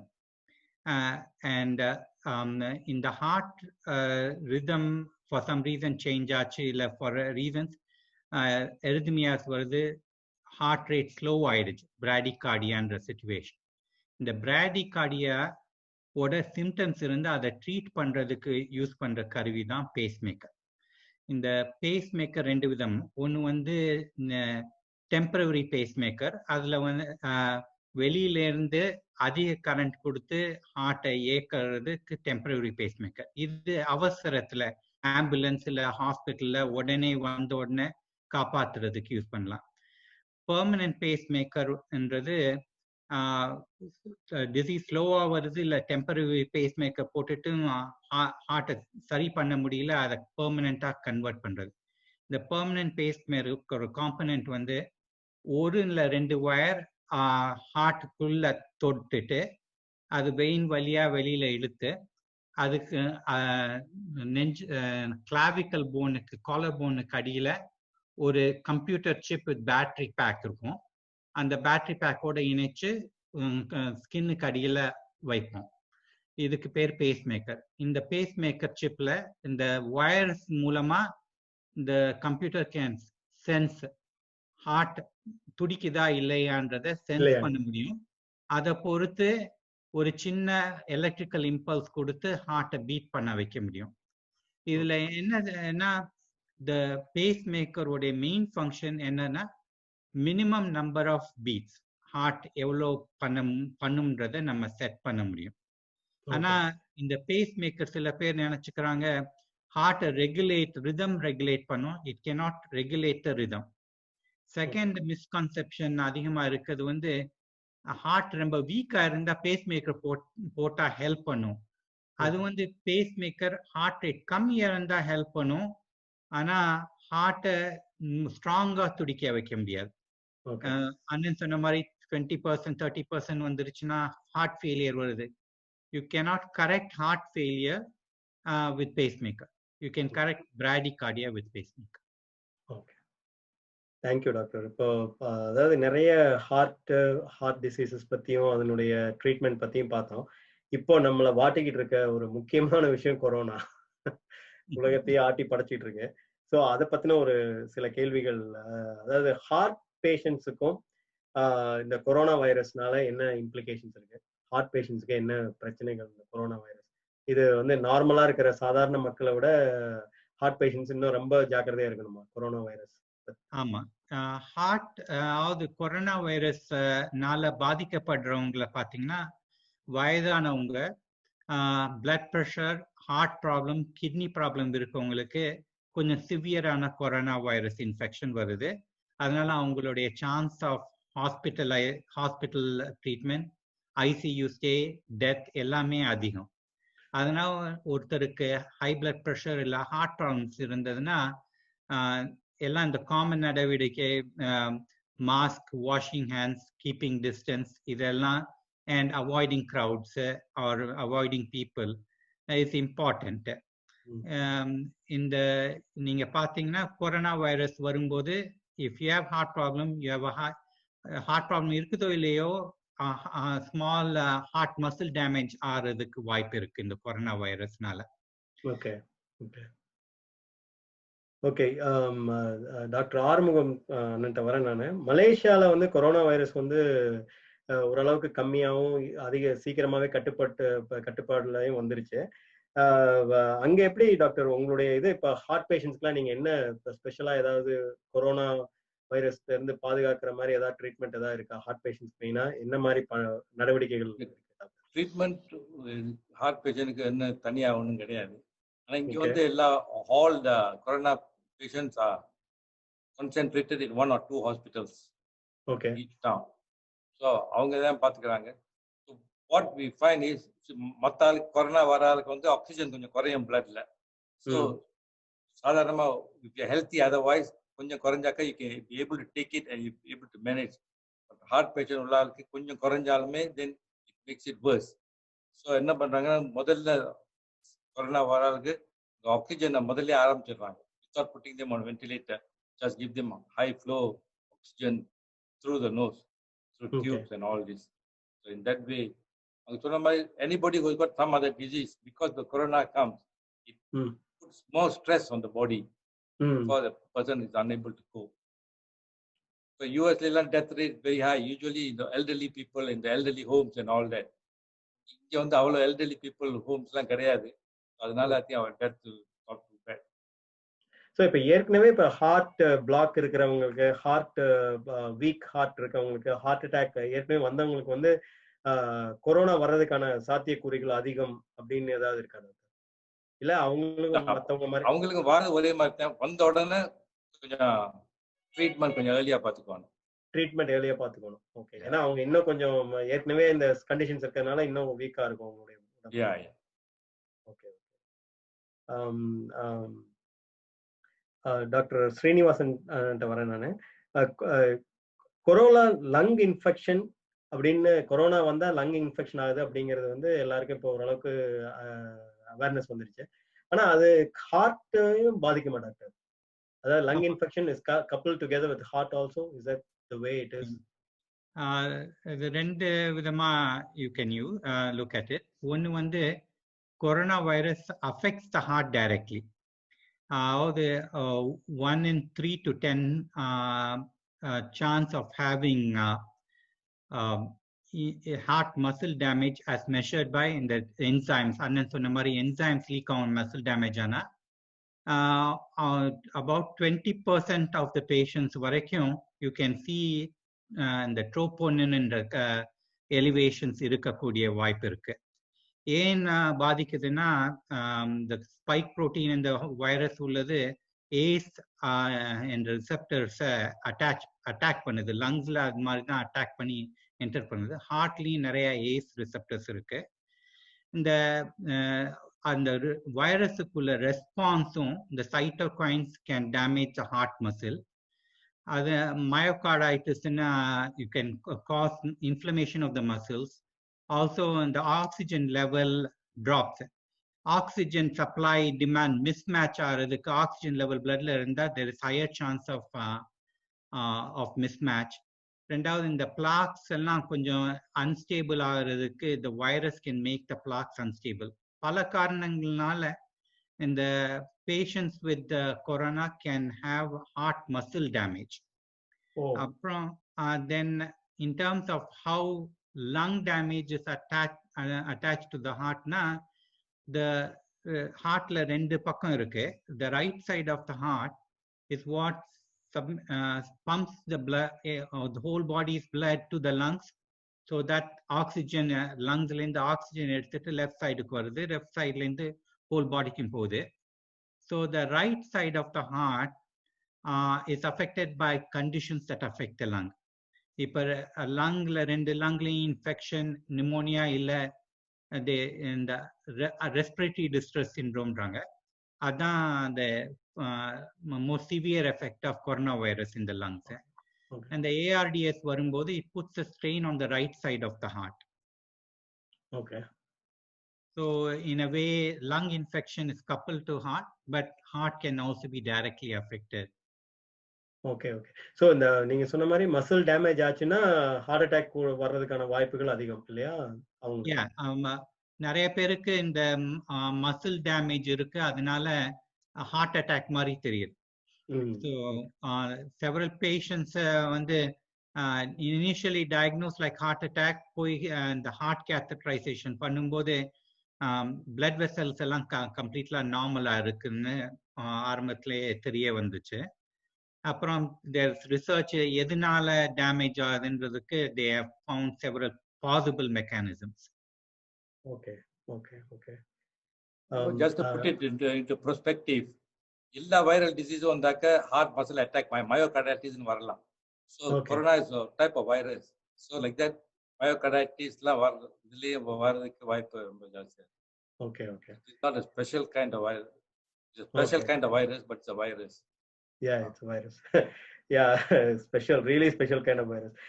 Doctor உங்ககிட்டே அடுத்த கேள்வி, அதாவது இப்ப நம்ம ஊர்ல பாத்தீங்கன்னா கொஞ்சம் கொரோனா வந்து ரொம்ப அதிகமா பாதிக்கப்பட்டிருக்குன்னு டெய்லி நியூஸ்ல பாக்குறோம்.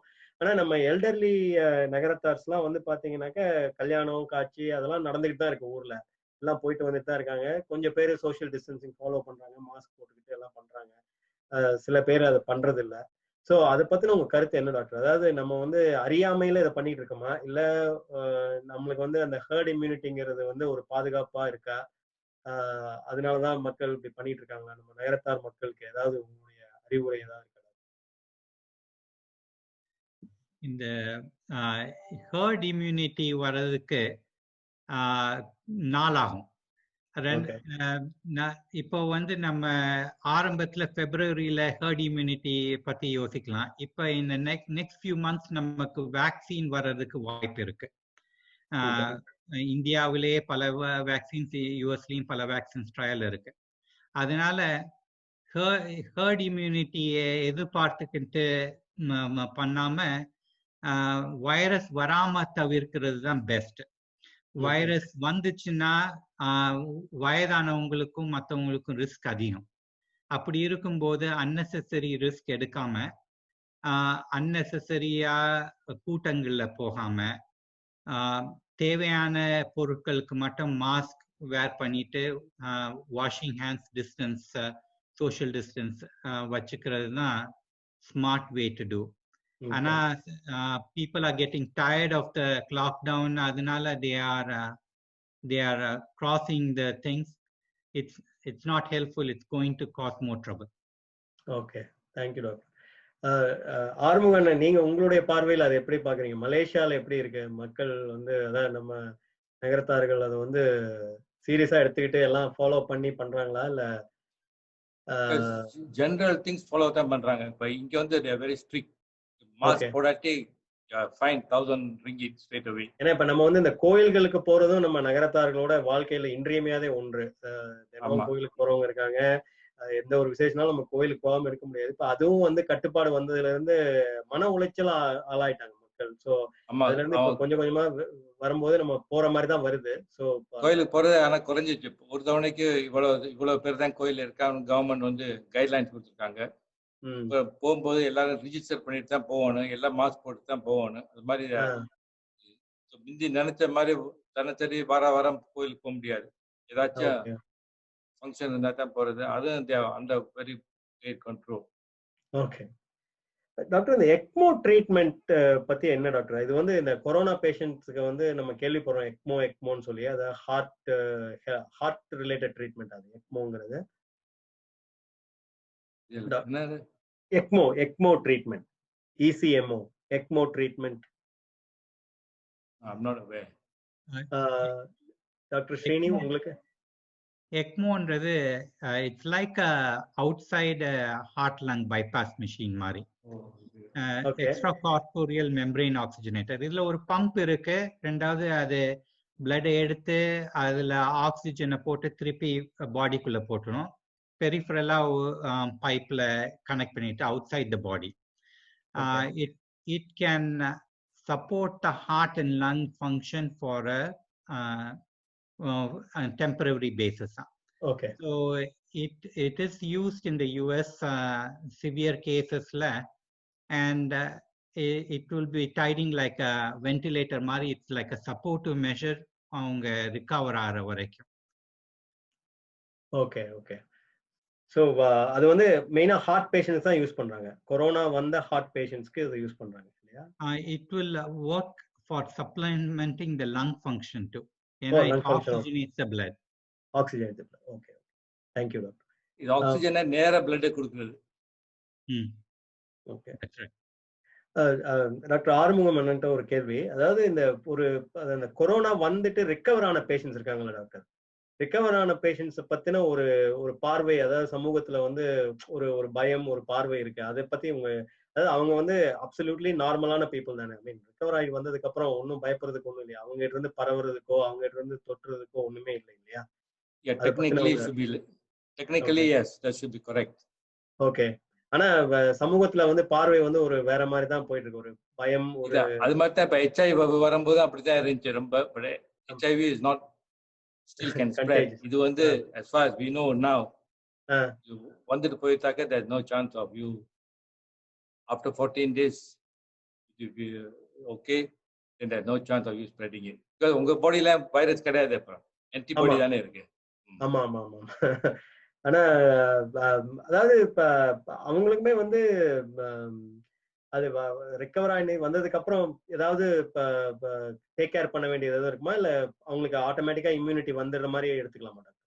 இல்ல, இம்யூனிட்டி வந்து as far as the corona, the immunity will be there, but மத்தது it takes time. Okay. severe viral infection வந்தாக்க எவ்வளவு நாள் இருக்குதோ, sometimes it takes even a month or more. வயசான ஆளுக்கு may take even longer to recover back to normal health. Okay. Okay. Doctor ஸ்ரீனிட்ட ஒரு கேள்வி. அதாவது அனிமிக் பேஷண்ட்ஸ் இருக்காங்க doctor. I mean basically anaemic patients, அவங்களுக்கு வந்து கொரோனா வர்றதுக்கான வாய்ப்புகள் அதிகம் இல்லையா? I mean usually they are kind of less immune, right? அவங்களுக்கு அதாவது அந்த மாதிரி பேஷண்ட்ஸ்க்கு வந்து ஏதாவது முன்னெச்சரிக்கை நடவடிக்கை அந்த மாதிரி ஏதாவது உங்களுடைய கருத்து, advice? Anemia patients when they get corona they have a higher இந்த மார்பிடிட்டி அண்ட் மார்டாலிட்டி, சாகிறதுக்கும் இல்லை ஆஸ்பத்திரியில் சேர்றதுக்கும் அதிக சான்ஸ் இருக்கு. ரெண்டாவது, கொரோனா வந்து பிளட்டையும் பாதிக்கிறதுக்கு சம் ரிசர்ச் டு சப்போர்ட். ஏன்னா அது ஹீமோகுளோபின் மாலிகுல், அதாவது அனிமியான்றது லோ ஹீமோகுளோபின் லெவல். அதான் haemoglobins are buckets that carry the oxygen in the bloodstream. இந்த ஹீமோகுளோபின் மாலிகுல கொரோனா ஆல்டர் பண்றதுனால the body's ability to carry oxygen is affected. அதனால anemic symptoms will be also high if corona வந்துருச்சுன்னா. So they should also take extra precaution to avoid getting it. Okay okay. So இப்போ இந்த காலகட்டத்தில் இப்போ நீங்க பண்ற heart procedures இல்லை நீங்க பார்க்குறவங்க ஹார்ட் பேஷண்ட்ஸ்க்குலாம் வந்து கொரோனா டெஸ்ட் வந்து மேண்டேட்டரியா பண்ணி அதுக்கப்புறம் தான் ஹார்ட்டோட ப்ரொசீஜர்ஸ் பண்ணுவீங்களா? அதாவது கொரோனா டெஸ்ட் கண்டு இது வந்து டிபெண்ட்ஸ் ஆன் த ஹாஸ்பிட்டல்.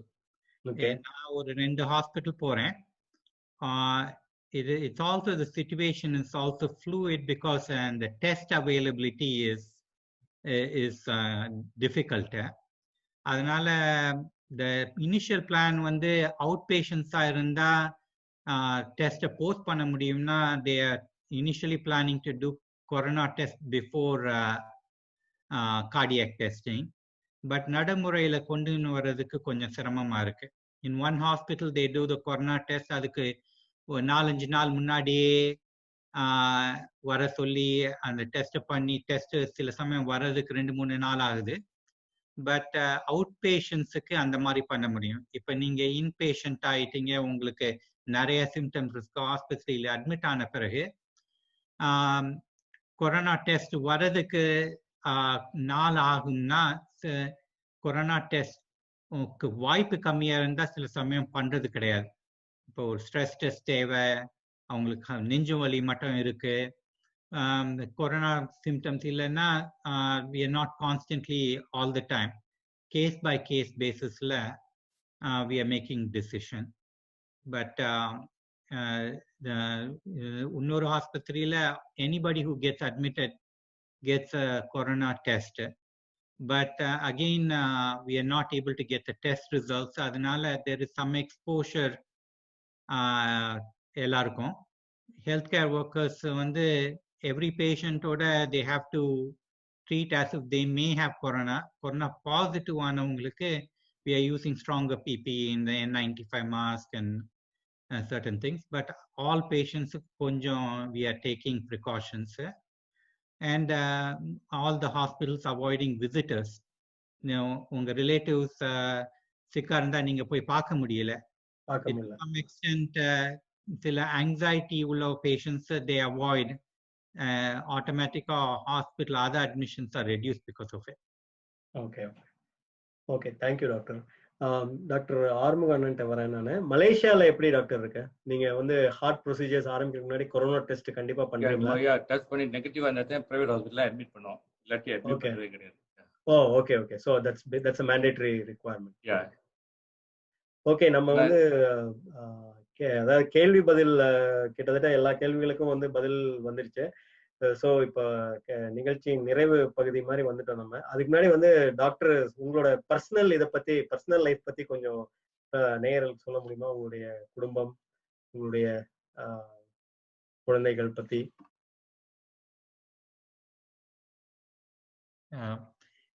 என்னுடைய பர்சனல் லைஃப்னா நான் வந்து அட்லாண்டால இப்போ இருக்கேன். இந்தியாவில் பிறந்து வளர்ந்து பிஹெச்வில படித்தேன். அப்புறம் எம்பிபிஎஸ் முடித்த பிறகு மிஷிகனுக்கு வந்தோம். படிப்புகள் முடிஞ்சோடனே சின்ஸ் தென் அட்லாண்டால ஒரு 17 வருஷமா இருக்கும்.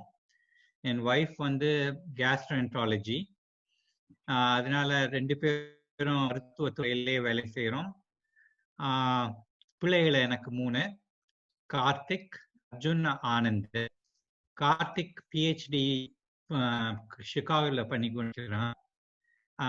அர்ஜுன் 2வது வருஷம் டார்ட்மத்னு நியூ ஹாம்ஷயர் ஹானோவரில் இருக்கு. அந்த டார்ட்மத் காலேஜில் 2வது வருஷம் காலேஜ் போகிறான்.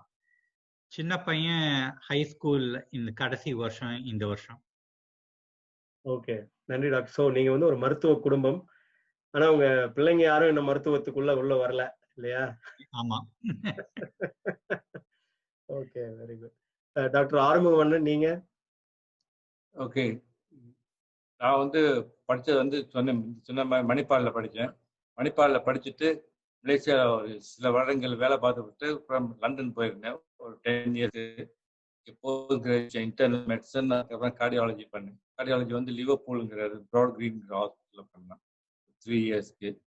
அதெல்லாம் முடிஞ்சு கொஞ்ச நாள் இந்த வேலை பார்த்துட்டு திரும்பி மலேசியாவுக்கு வந்து அப்புறம் அப்போலேருந்து ப்ரைவேட் ப்ராக்டிஸ்லாம் இருக்கேன் மலேசியாவில். லாஸ்ட் 25-30 இயர்ஸ் ஆச்சு. ஓகே, உங்க பிள்ளைங்கள்லாம் டாக்டர்? பிள்ளைங்க ஐ காட் 1 டாட்டர். டாட்டர் வந்து இப்போ நியூசிலாண்டில் இருக்கு, கல்யாணம் பண்ணி நியூசிலாந்துக்கு போயிடுச்சு. ஸோ நானும் வைஃப் தான் இங்கே இருக்கோம். ஓகே, நன்றி டாக்டர். ஸோ உங்க 2 பேருக்கும் உங்களுடைய நேரத்துக்கு ரொம்ப ரொம்ப நன்றி, டாக்டர் ஆறுமுகமன்னன், டாக்டர் ஸ்ரீனிவாசன். ஸோ இப்போ வந்து நான் என்பிஎன்ஏ நம்ம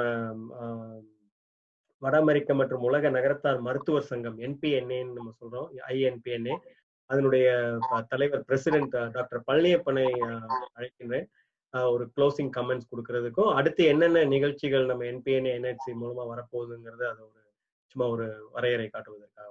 டாக்டர் பழனியப்பன். தேங்க்யூ ராகவன். எல்லாருக்கும் வணக்கம். உலக ஆரோக்கியம் என்ற உறுப்பினர்கள் அனைவருக்கும் வணக்கம். எல்லாருக்கும் விநாயகர் சதுர்த்தி நல்வாழ்த்துக்கள். என்னோட பேர் doctor Palaniappan. I serve as the president for Nagarattar Physicians of North America and International and Nagarattar Health Club.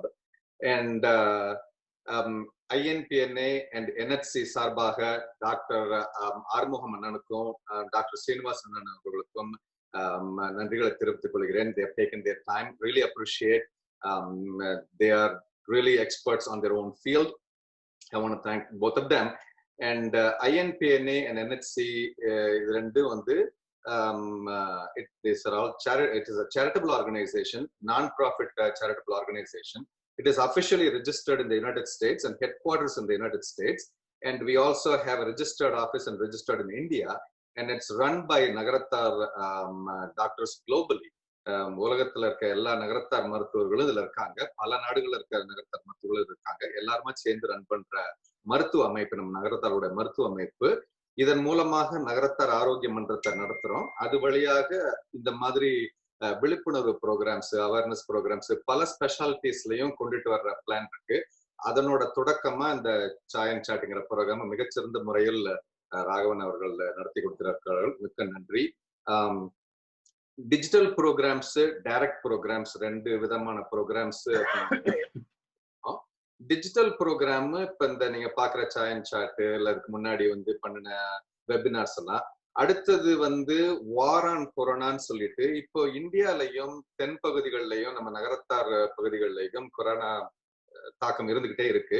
அதை பத்தி இன்னும் ஒரு கொஞ்ச நாள்ல ஒரு couple of weeksல வந்து we are going to have war on கொரோனாங்கிற ப்ரோக்ராம் பண்ணிட்டு வரப்போம். அது லைவ் ப்ரோக்ராம் டைரக்டா டெலிகாஸ்ட் ஆகும் த்ரூ நம்மளோட INPNA டிவி மூலமா, யூடியூப் டிவி சேனல் மூலமாக. உமன் அண்ட் சில்ட்ரன்ஸை ப்ரொடெக்ட் பண்றதுக்கும் என்னென்ன பண்றது, நம் பெண்களையும் குழந்தைகளையும் ப்ரொடெக்ஷன் பண்றதுக்கு என்னென்ன ப்ரிவென்டிவ் ப்ரோக்ராம்ஸ் கொண்டுட்டு வரணும் அப்படிங்கிறதுக்கு நம்மளுடைய குழந்தைகள் நல வைத்தியர்களும் கைனகாலஜிஸ்ட் அண்ட் ஆப்ஸ்டட்ரிஷியன்ஸ் இவங்க ப்ரோக்ராம்ஸ் ரெடி பண்ணிக்கிட்டு இருக்காங்க. So those programs are coming. Prevention எப்படி பண்றது அப்படிங்கறது இன்னைக்கு பேசினாங்க. இன்னைக்கு மாஸ்டர் ஹெல்த் செக்அப் அந்த மாதிரி அமெரிக்கால வந்து பிசிக்கல் எக்ஸாம்னு சொல்லுவாங்க, ஆனுவல் பிசிக்கல்னு சொல்லுவாங்க. உலகம் பூராவும் இது பண்றாங்க. இந்த மாதிரி ப்ரிவென்டிவ் செக்அப்ஸோட முக்கியத்துவம் என்ன, இந்த மாதிரி ப்ரோக்ராம்ஸும் it's on the pipeline பண்ணிக்கிட்டு இருக்கோம். ஸோ 2 எக்ஸிக்யூட்டிவ் கமிட்டியும், நகரத்தார் ஆரோக்கியம் என்ற எக்ஸிக்யூட்டிவ் கமிட்டியும் மருத்துவர்கள் அமைப்போட எக்ஸிக்யூட்டிவ் கமிட்டியும் சேர்ந்து இதை ஒர்க் பண்ணிக்கிட்டு இருக்கோம். ஸோ எங்களோட இன்டென்ஷன் வந்து உலகத்துல இருக்க எல்லா தலை சிறந்த நகரத்தார் மருத்துவர்கள், இந்தியால இருந்து எல்லா நாடுகள்ல இருந்து இருக்கக்கூடிய தலை சிறந்த நகரத்தார் மருத்துவர்களை கொண்டு வந்து உங்களுக்கு ஹெல்த் பெனிஃபிட்டா இந்த நிகழ்ச்சிகள் மூலமாகவும் டைரக்ட் ப்ரோக்ராம்ஸ் பிளான் பண்ணியிருக்கோம். கிளினிக்ஸ் கொண்டுட்டு வரதுக்கு நம்ம நகரத்தார் ஏரியாவில் கொண்டு வரதுக்கு கொரோனானால வந்து ஹோல்டுல இருக்கு.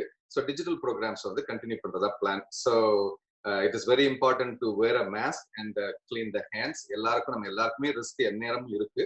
So stay safe, wear the mask. I want to thank the web team, Mr. Bhairavan, and I want to thank Raghavan avargal, the Nagarattar Arogyam Mandra chairman. I want to thank again Dr. Arumugamannan, and I want to thank Dr. Srinivasan for their time, and appreciate everyone's time and effort. Stay tuned for more programs. Have a nice day. Back to Raghavan. Okay. நன்றி doctor Palaniappan. நேயர்கள் அனைவருக்கும் மீண்டும் நன்றி, வணக்கம். Doctor Palaniappan சொன்ன மாதிரி இன்னும் நிறைய பல சுவையான நிகழ்ச்சிகளை நாங்கள் வழங்க இருக்கிறோம் எல்லாருடைய பயன்பாட்டிற்காகவும். உங்களுக்கு ஏதேனும் மேலான யோசனைகள் இருந்தால் நீங்கள் admin@mynpna.org என்ற மின்னஞ்சல் முகவரிக்கு தங்கள் ஆலோசனைகளை நீங்கள் எங்களுக்கு அனுப்பலாம். எங்களுடைய இணையதள முகவரி வந்து www.npna-nhc.org. ஸோ இது வரைக்கும் உறுப்பினர் ஆகாதவர்கள் அது அங்க போனீங்கன்னா அதுல உறுப்பினர் ஆகலாம். இந்த நிகழ்ச்சிக்கான லிங்க், யூடியூப் லிங்க், இமெயில்ஸ் எல்லாமே உங்களுக்கு நேரடியாக உங்களுக்கு வரும். நீங்க உறுப்பினர் ஆகிவிட்டீர்கள் என்றால். ஸோ இதுவரை இந்த நிகழ்ச்சியை கண்டுகளித்த அனைவருக்கும் நன்றி. மீண்டும் டாக்டர் ஆறுமுகம் அண்ணனுக்கும் டாக்டர் ஸ்ரீனிவாசன் அண்ணனுக்கும் எங்கள் நன்றிகளை உரித்தாக்குகிறோம். நன்றி, வணக்கம்.